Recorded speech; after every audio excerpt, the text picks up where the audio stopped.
You can't talk about surfing in Canada without talking about Raph and Sepp Bruhwiler. These guys grew up on the beach. The surf was their playground. You know, Raph should really be congratulated or, you know, given props for, you know, taking surfing to where it is right now in Canada. And Sepp, I think, really, he's taken what Raph's done and put his own twist to it. So yeah, they're basically, you know, the surfing family out here on the West Coast. At 27, Raph has won almost every contest in the Pacific Northwest. Shit, my hands are like frozen. It's so cold. Sepp, 22, is the most photographed surfer in Canada. You know, Sepp's got a lot of power in surfing. You know, he seems a little more aggressive. Where one lacks, maybe the other excels in different spots completely. Raph seems to be in the right spot. And, you know, he's fluid and he flows with the surfer. And he's an extremely incredible surfer, and Sepp is as well. But he's just a little more aggressive, seems a little more powerful. Surfing in Canada takes a lot of commitment. Like the generations of surfers before them, these guys go deep up the coast to remote bays and uninhabited islands, looking for that perfect wave. We're going to surf a house it. Dog boats. Good spot. We found it summer of '89, years ago. You'll see.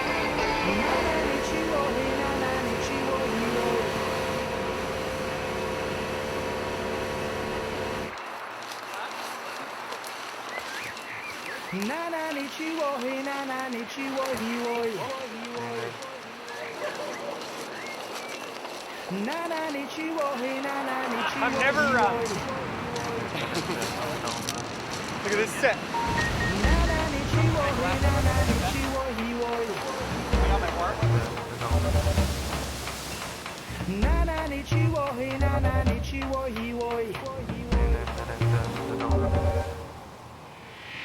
Put on the knife and put on the gun and people are the make we join as one and put on the gun and put on the knife and let's get together, make we all unite and live right.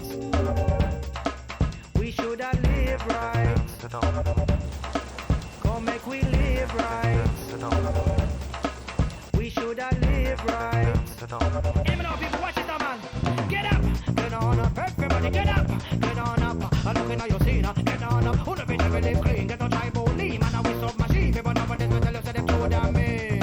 Scene, get up, get on up, everybody get up, get on up. I look in your scene, get on up. Who the bit never live clean, get no try bully, man. I will stop machine, people nobody will tell us that they do that mean. Scene, get up, get on up, everybody get up, get on up, everybody get up, get on up, everybody get up, get on up.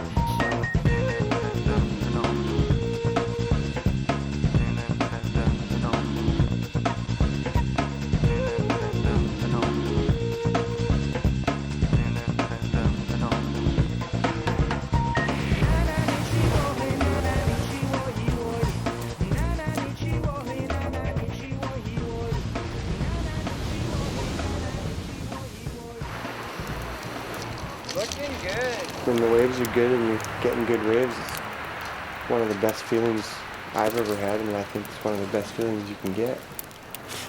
I'm glad I learned to do it at a young age because it's a very difficult sport. Get warmed up. And I'm going to keep doing it till I die. You know, it must have been really, really special growing up on the beach like that and having really, really supportive parents, you know. It's given, you know, a sense of, you know, belonging to their environment, to nature, and I think that's really important to Gisele particularly. This is where I sat for 15 years watching those kids surfing. Having my fire and watching those heads. Verne and Gisele and Raph and Catherine and Frank and Sepp, they are very different. Like, what a really neat family, you know, all surfing, all really involved with each other, and all alike but all quite different as well. All I could do is bring them to it and allow them to connect with it in a way they chose to, and it's surfing they choose to. can't even believe how lucky I was. I just know like I'll never be able to raise my kids here for sure. Kind of the unfortunate thing about it all is the people who do live on this beach now don't even live here. They're totally just using it to make money, like, so.